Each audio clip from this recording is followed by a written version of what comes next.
All right, everybody, let's dive into this whole YouTube premium price hike thing. It's everywhere online, people are talking, and we're diving deep into the heart of it all, the Reddit reactions. So, is YouTube Premium still worth it after this price jump? Are there cheaper options?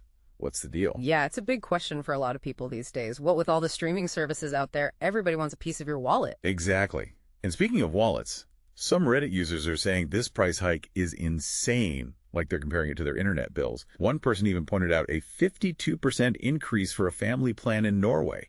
Wow. Yeah, 52%. I get it. Nobody likes price hikes, especially when it's that much. Yeah, it really shows you how different parts of the world are getting hit differently by this. What might be like a small change for some people is a huge deal for others. For sure.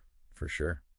But before we all go unsubscribe, maybe we should figure out what's going on at YouTube behind the scenes. I mean, running a site as big as YouTube can't be cheap, right? We're talking tons of videos, all that storage space, and then keeping it clean. Content moderation can't be cheap. It's true. Those costs definitely add up. And you've got to think about bandwidth, servers, constantly needing more storage. And that's not even all of it. Keeping the site appropriate, for everyone to use, that takes people. And that costs money too. Plus, all those targeted ads, those annoying things, they're not bringing in as much cash as you might think. Oh, really? So even with all the ads, YouTube's not swimming in money? Not really, no. So it makes you think maybe this price increase is their way of making up for that, especially since so many people are using ad blockers these days. That's a good point. So, yeah, price hikes are no fun. But it sounds like YouTube might have some reasons. But the big question is, even with this new price, is YouTube Premium actually worth it? The big thing they always talk about is getting rid of ads. No more annoying, unskippable ads. It's pretty tempting. Yeah, totally. And it's interesting, there's actually a name for that tactic. It's called enshittification. Basically, these platforms like YouTube, they might make the free version worse on purpose. Worse? Like how? More ads, longer unskippable ads, just to kind of push people towards paying for premium.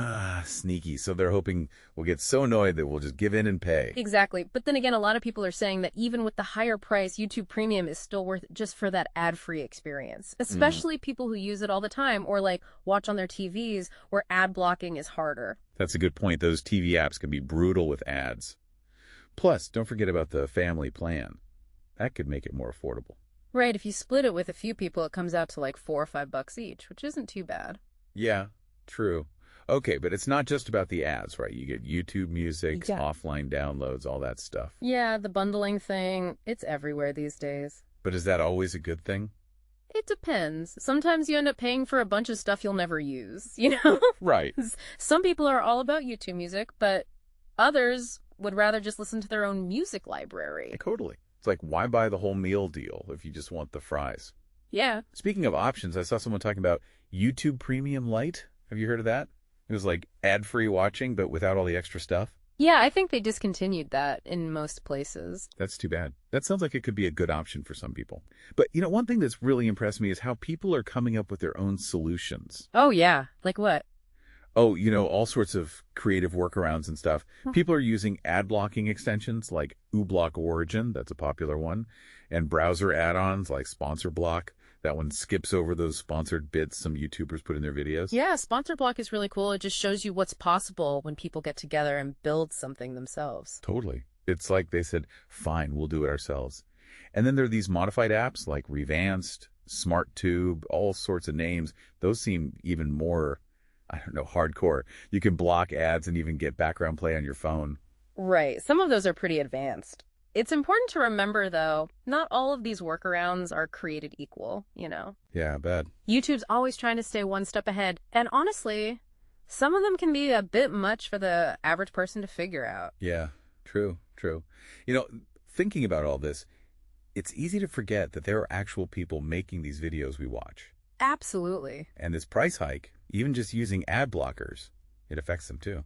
It does, and they deserve to be paid fairly for their work. That's a big part of this whole thing. For sure. Someone online was saying that using YouTube Premium is actually a good way to support creators.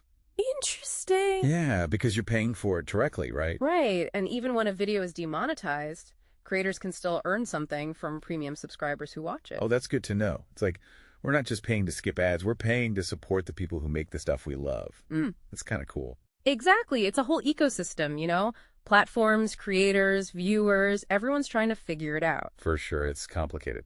So where does this leave us? What are we telling our listeners to think about with this whole YouTube Premium situation? Don't rush into anything, that's the first thing. Really think about how you use YouTube. How much do those ads actually bother you? Are you techie enough to try some of those workarounds? Or is it worth it to you to just pay for Premium and be done with it? Find what works for you, right?